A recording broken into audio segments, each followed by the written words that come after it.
to illustrate how long it has taken to get to this point, my first audition tape was sent in by VHS. That tells you a little something right there. No, it was 2007. The script was on the blacklist in 2006, and I first read it in 2007, and had this sort of kaboom moment when I read it, where I just really had a deep spiritual knowing that I was going to play this role that happened. Sounds like you're crazy, but God told me. Yeah.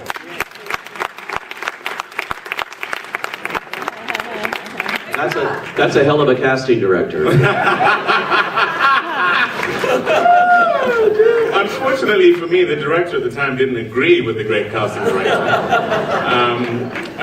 But no, it was, look, this man, Dr. King, who I had the privilege to play, was governed by his spiritual conviction, his faith.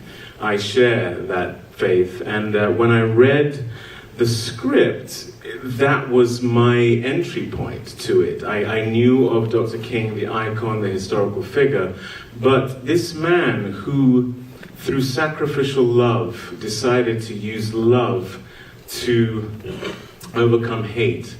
That was something, it's the attribute I admire most in human beings, is self-sacrifice. And there was just something I couldn't shake once I'd read that script. And then I just had this, like I say, this knowing of, I know that voice. I know that I know God's voice in my life, and I just couldn't shake it from that. Very good.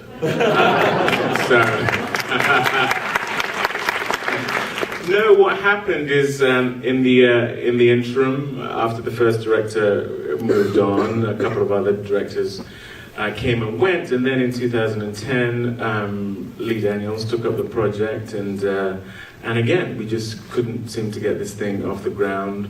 I did The Paperboy and the Butler with him in the meantime, and he felt he had done his civil rights movie, but in the interim, I had done a film with Ava called Middle of Nowhere. And if anyone wants to doubt the divine in this whole thing, I sat down next to a guy on a plane who was watching me on an iPad in a show I had done called MI5 in the UK, and he was the one person who saw it, my friend, my dad. Oh dear. But yeah. So he literally turned to me on the plane and said, "Is this you I'm watching on my iPad?" And I went, "It actually is." And he said, "So tell me, is it a good idea to put money into movies?" I was like, "Well, that's a loaded question, my friend. What are we talking about here?" He said, "A friend of mine asked me to put $50,000 into this movie, and and I said, "Well, what is it?" He started to talk to me about it. Talked to me about Ava. I had seen Ava on CNN a few days earlier talking about another film she'd done, I Will Follow, and she had done the distribution for, she's incredible. So we then got into a conversation about that. He gave me the script. On the way back from Vancouver, I read the script. The only thing on the script was the title, your name, and the cell phone number. I literally got off the plane, I was like, I've read your script, it's amazing! To an answer phone, because she never picks up her phone. And then the very next day, she called me up and said, you want to do this movie? And I said, yes, I want to do your movie.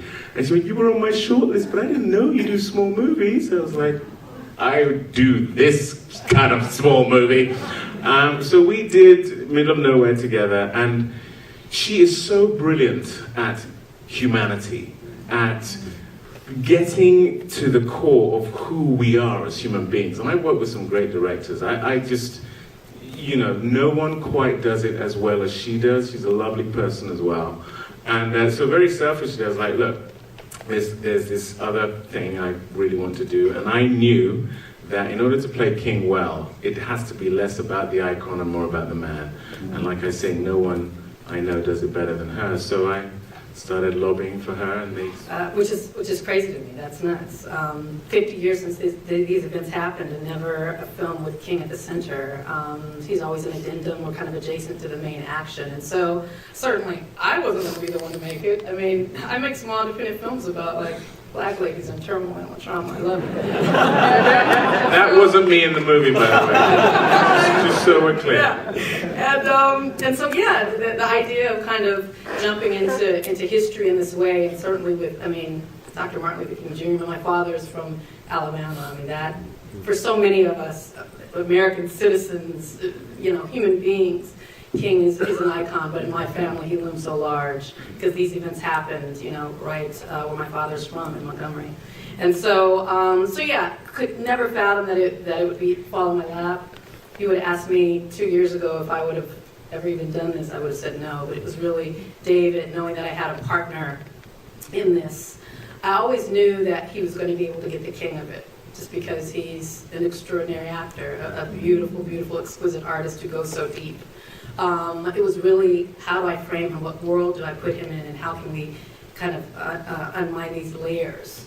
To King, so he's not a statue in a speech and a holiday. You know, who is the man who takes out the trash, who has a little tiff with his wife, who has a little ego when she's talking to another guy? You know, all of these things that are human.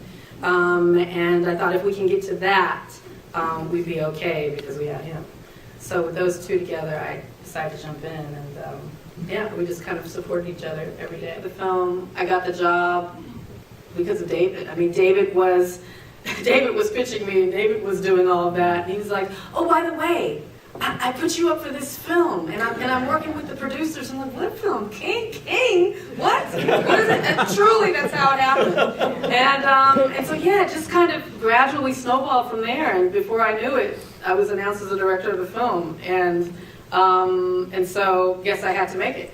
After that point, you have to make the film. So yeah, I mean, it truly was something that was. I feel like it was someone looking out for me in a way that I wasn't looking out for myself, because I was very satisfied to make, and continue to be very satisfied to make, small, intimate stories. You know, I never would have pictured being able to even do it. Didn't even know how to do it.